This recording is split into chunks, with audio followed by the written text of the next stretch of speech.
அவர் பிறந்த நாள்தான் அவர் சார்ந்த இயக்கமும் பிறந்தது என்பதனால் தானோ என்னவோ அந்த இயக்கத்திற்காக தன் உடலையும் பொருளையும் உள்ளத்தையும் முழுமையுமாக அவர் ஒப்படைத்தார். சின்ன வயதிலேயே அவர் பாரதியின் பாடல்களை எல்லாம் பாடும் ஆற்றல் பெற்றவர், படிப்பில் கெட்டிக்காரராக இருந்தவர். பலவேசம் செட்டியார் என்பவர்தான் அவருக்கு பொது உடைமை நூல்களை கொடுக்கிறார். அதிலே விருப்பம் ஏற்படுகிறது. உள்ள உறுதி அவருடைய இளமையிலேயே இருந்தது என்பதற்கு சான்றுதான் அவர் தங்கி இருந்த வீட்டிலே தீப்பிடித்து எரிந்தபோது பால்கார வாத்தியாருடைய மகனை அங்கிருந்து காப்பாற்றி அனுப்பிய சம்பவம். 12ஆம் வயதிலேயே அவர் ஆர்வி மில் தொழிலாளர்கள் எல்லாம் வேலை நிறுத்தம் செய்தபோது அரிசியை சேகரித்து அவர்கள் பட்டினியால் கிடக்கக்கூடாது என்று அவர்களுக்கு அளித்தவர். அந்த வயதிலேயே அவர் பள்ளியிலே பகத்சிங்கை பற்றி எழுதி பள்ளி ஆசிரியரை பதற்றப்பட வைத்தவர். அதோடு உளுத்த சோளத்தை 2ஆம் உலகப் போரிலே இங்கே அரசாங்கம் விநியோகித்த போது அவற்றை எல்லாம் கொண்டு போய் வட்டாட்சியர் அலுவலகத்தில் கொட்டி புரட்சி செய்தவரும் அவர். அவருடைய சின்ன வயதிலேயே போராட்ட குணம் அவருடைய இதயத்திலே புகுந்தது எப்படி என்பதை நாம் பார்க்க முடிகிறது, படிக்க முடிகிறது. 3ஆம் நெல்லை சதி வழக்கில் அவர் கைது செய்யப்பட்ட போது நிகழ்ந்த அடக்குமுறைகளையும் அவருடைய மீசையை சிகரெட்டால் காவல் அதிகாரிகள் சுட்டதையும் அந்த வலியை பொறுத்து கொண்டு அவர் வைராகியத்தோடு இருந்ததை பற்றியும் இங்கே எல்லோரும் பேசினார்கள்.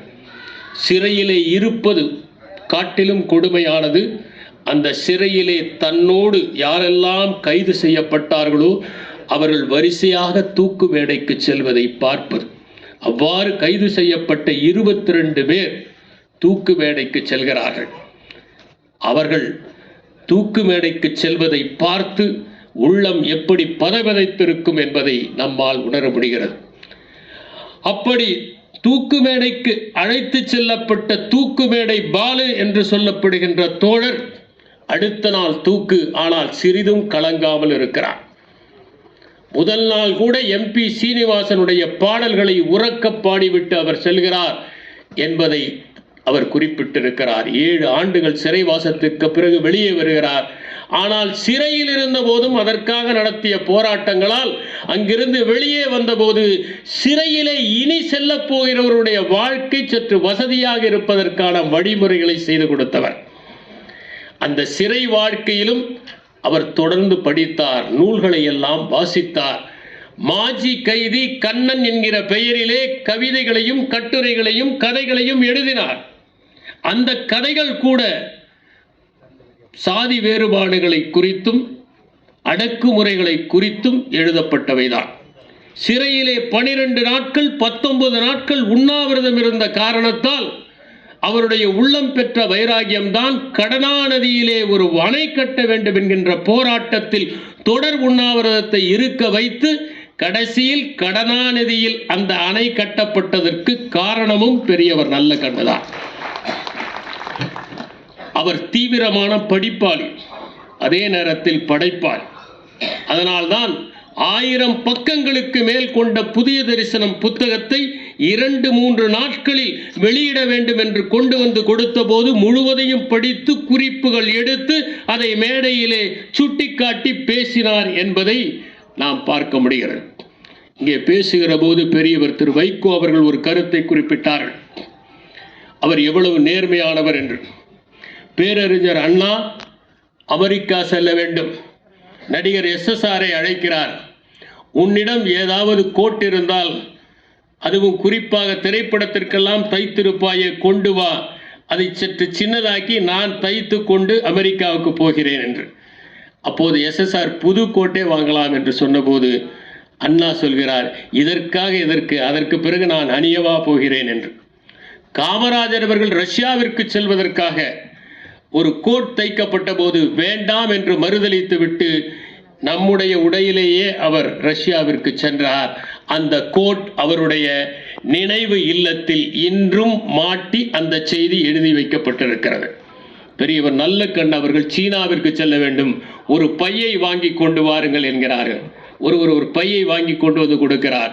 விலை என்ன என்று கேட்டதும் 2500 ரூபாய் என்றதும், இவ்வளவு விலை உயர்ந்த பை எனக்கு வேண்டாம் என்று திருப்பி கொடுத்துவிட்டு சாதாரண பையை அவர் எடுத்து சென்றார். அது மட்டுமல்ல, பொது உடைமை அலுவலகத்திலே தங்கி அவருடைய மகளிடம் 3 நாள் தங்கியதற்காக அழ 110 ரூபாயை வசூலித்து விட்டுத்தான் பிறகு சென்றார் என்பதை ஏற்கனவே இங்கே கூறினார்கள். பல வெளிநாட்டுகளுக்கு சென்றவர், அங்கிருந்தவற்றையெல்லாம் பார்த்தவர், பல நூல்களை படித்தவர் என்கின்ற பெருமையெல்லாம் அவருக்கு உண்டு. தலித் மக்கள் வாழ்க்கை நிலை என்கிற ஒரு புத்தகத்தை எழுதியிருக்கிறார். அதிலே குறிப்பாக இந்தியாவை போல வேறெங்கும் நாயக வழிபாடு இல்லை என்கின்ற கருத்தை சுட்டிக்காட்டியதோடு, இங்கே இருக்கிற ஒடுக்கப்பட்ட மக்கள் எத்தகைய வேதனைகளை எல்லாம் அனுபவிக்கிறார்கள் என்பதை விரிவாக, தொடக்கத்திலிருந்து என்ன நிகழ்ந்தது என்பதை சரித்திர ஆதாரங்களோடு எழுதியிருக்கிறார். இதிலே முக்கியமான ஒரு செய்தி, அவருக்கு திருமணமாக போகிறது. தாலியிலே கட்சி சின்னத்தை பொறிக்க வேண்டும் என்று கட்டாயப்படுத்தினார். அந்த தாலியிலே கூட அந்த கட்சி சின்னத்தை பொருத்த வேண்டும் என்று அவர் வலியுறுத்தினார். ஆனால் அது நிகழவில்லை.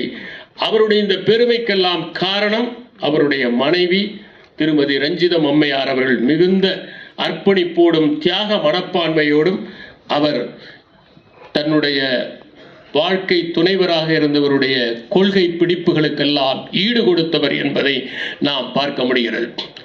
வள்ளலாருடைய கோட்பாடுகளை எல்லாம் பொது உடைமை கண்ணோட்டத்தில் பார்த்தவர் அவர். யார் எந்த கட்டுரையை எழுதினாலும் அதை படித்துவிட்டு அதற்கு தன்னுடைய எதிர்வினையையோ தன்னுடைய கருத்துகளையோ பதிவு செய்பவர்.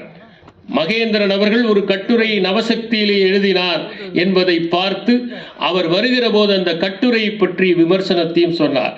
மேடையிலே யாராவது மாற்று கருத்தை சொன்னால் நாகரிகத்துடன் அந்த கருத்துக்கு எதிர்வினை ஆற்றுகின்ற அந்த நனி நாகரிகம் படைத்தவராக பெரியவர் நல்லக்கண்ணு எப்போதும் திகழ்ந்திருக்கிறார். ஒருமுறை இந்திய தேசிய லீக் தலைவராக இருந்த அப்துல் லத்தீப் அவர்களிடம் 1 மணி நேரத்திற்கு மேலாக ஆங்கிலத்திலேயே அவர் உரையாடியதை பார்த்து, உங்களுக்கு இவ்வளவு ஆங்கில அறிவா என்று அவர் ஆச்சரியப்பட்டார். பெரியவர் திரு நல்லக்கண்ணுடைய ஆங்கில அறிவு என்பது வெளிநாட்டு குடையை போல வேண்டிய போது மட்டும் விரித்துக் கொள்வார். மற்ற நேரங்களில் தமிழ் கூரைகளுக்கு கீழேதான் அவர் தங்குவார். பி சீனிவாச ராவனுடைய வாழ்க்கையை பற்றி அவர் அற்புதமான ஒரு நூலை எழுதியிருக்கிறார். அதிலே ஒரு தகவலை குறிப்பிடுகிறார். விவசாயிகளுக்காக போராடிய மனிதர் சீனிவாச ராவ் அவர்கள், அவரை இன்றும் அந்த தஞ்சாவூர் மக்கள் கொண்டாடி கொண்டிருக்கிறார்கள். அவர் மறைந்த செப்டம்பர் 30ஆம் நாளன்று அவர் பிறந்த செப்டம்பர் 30ஆம் நாளன்று தஞ்சாவூர் பகுதியிலே இருக்கிற விவசாயிகள் பொங்கல் வைத்து கொண்டாடுவார்கள் என்கின்ற குறிப்பை எழுதியிருக்கிறார். விவசாயிகள் பேரெழுச்சி என்கின்ற ஒரு சிறிய நூல். ஆனால் சுதந்திர போராட்டத்திற்கு முன்னால் நடந்த அத்தனை விவசாய கிளர்ச்சிகளை பற்றியும் தொகுத்து அளிக்கப்பட்டிருக்கிறது. மகாத்மா காந்தி வருவதற்கு முன்பே அவிரிச்சிடையை பயிரிட்ட வியாபாரிகள் எவ்வாறெல்லாம் கிளர்ச்சி செய்தார்கள் என்பதை பற்றிய குறிப்புகள் இருக்கின்றன. மிகப்பெரிய சீர்திருத்தவாதியாக இருந்த ராஜாராம் மோகன் ராய் கூட இந்த அவிரிச்செடி விவசாயிகளுடைய வாழ்க்கையை மேம்பாடு செய்கிறது என்று எழுதினார். அதை போலத்தான் ரவீந்திரநாத் தாகூருடைய தாத்தாவாக இருந்த துவாரக்நாத் தாகூர் கூட இந்த அவிரிச்செடி வியாபாரம் விவசாயிகளுக்கு நன்மை பயப்பதாக எழுதினார்கள். தவறான கருத்துக்களை இவர்கள் கூட எழுதியிருக்கிறார்கள் என்று அதிலே அவர் பதிவு செய்திருப்பார். இப்படி பல்வேறு வகையான போராட்டங்களின் இடையே அவருடைய வாழ்க்கையில் கொண்ட லட்சியத்தில் அவர் எப்போதும் உறுதியாக இருந்திருக்கிறார். சொந்த வாழ்க்கையிலே ஒரு சோகம் நிகழ்ந்த போது கூட ஒடுக்கப்பட்ட மக்கள் பாதிக்கப்படக்கூடாது என்று பாத யாத்திரை நடத்தியவர் அவர் உடல் திடீரென்று சில ஒவ்வாமையின் காரணமாக தோல் தடித்திருப்பதை மருத்துவரிடம் அழைத்து சென்றார்கள். மருத்துவர் பரிசோதித்து விட்டு சொன்னார், நீங்கள் கோபத்தை அதிகமாக அடக்கி வைக்கிறீர்கள், அதனால்தான் இந்த தடிப்பு வருகிறது. கோபம் வருகிற போது கொஞ்சம் கோபம் படலாம், அப்போது தடிப்பு வராது என்று சொன்னார். அப்படி கோபத்தை மட்டுமல்ல, உணர்ச்சிகளை அடக்குவதல்ல, கடந்து போகுவதற்கு கற்றுக்கொண்ட மனிதராக இருப்பதனால்தான் அவரை அனைவரும் பாராட்டுகின்றார்கள், இன்றும் போற்றி புகழ்கிறார்கள்.